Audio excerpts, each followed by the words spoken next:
This video's fan shoutout goes to Brett Salyer, hopefully I said your name right. Thank you for your support. Here we see a gaming streamer in his natural environment, playing the latest mega popular multiplayer game Fortnite in an effort to become an A-list YouTube celebrity. Recently, this internet sensation has made its way onto Nintendo's latest entertainment device.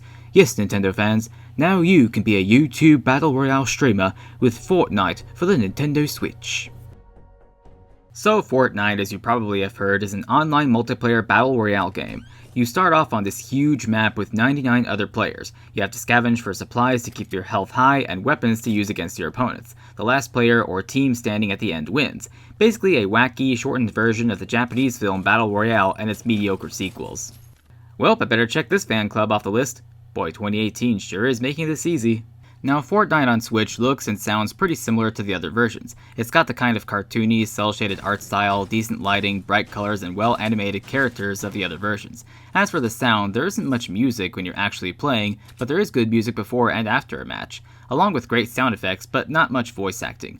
The driving force, though, isn't so much how the game looks and sounds, but what you do in the game.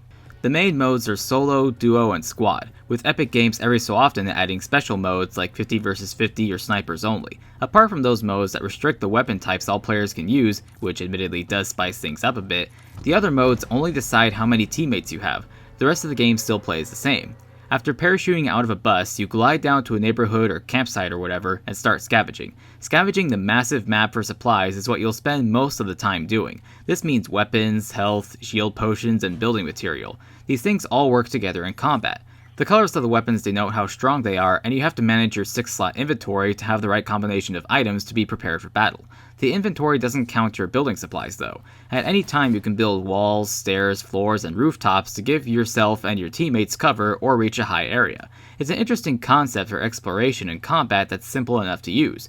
People who do master it end up building their own mini bases, sometimes using them to get the drop on other players. So the accessibility of the building is good, as is the reward for mastering it, but it's hindered by its own clunkiness.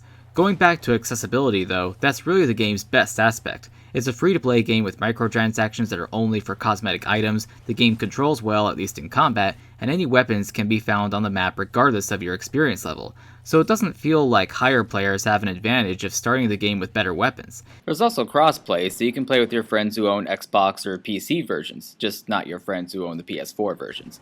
But Switch owners should also note that there are no motion or gyro controls in this game, so that may be disappointing to some. Every match has a safe area that's slowly shrinking by way of a deadly storm. Stay in it too long, and you'll die. This forces all players to move fast to gather supplies and get into gunfights sooner. With how big and fairly empty these maps are, actually I'm pretty sure it's all just one map, this storm is a good thing. Without it, the matches would have very sluggish pacing.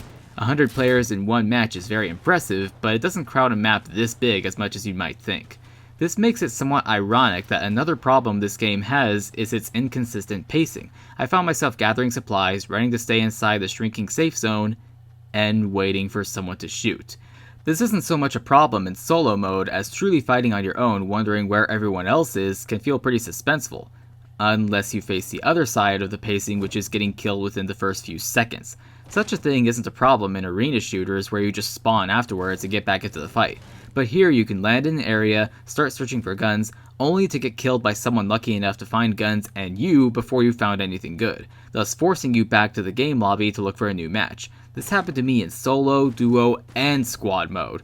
I'm not sure if it's a problem with just this game and its structure or an inherent problem with this multiplayer subgenre, but it's something that could drive newcomers away. This leads into my final issue with the game that's really twofold. It's an online battle royale game and nothing else. There's nothing to do offline. For the game as a whole, this means the battle royale can eventually start to feel stale and repetitive, with the only thing really keeping you coming back being to advance your level or attempt to once more save your pride after a quick defeat.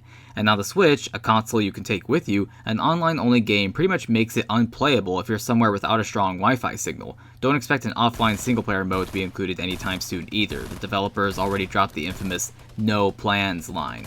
If they had added some kind of offline training mode or single-player mode, that would put this game in a better, longer-lasting position. I'm well aware this review will probably be a divisive one. There are people who love this game and just as many that hate it. For me, it's hard to say don't get this game just because you can download and play it for free and it has aspects to make it a fun shooter.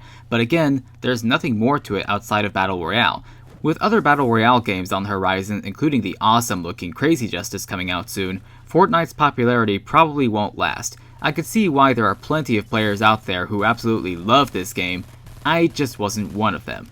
Play it if you're curious since it's free, but when it comes to a multiplayer game having long-lasting appeal for years, I see this more as a game that will lose its popularity once the next multiplayer trend comes along. Well, that's my review of Fortnite for the Nintendo Switch. If you like this review, check out my previous reviews of these other Switch games, Rocket League and Doom. See you all next time.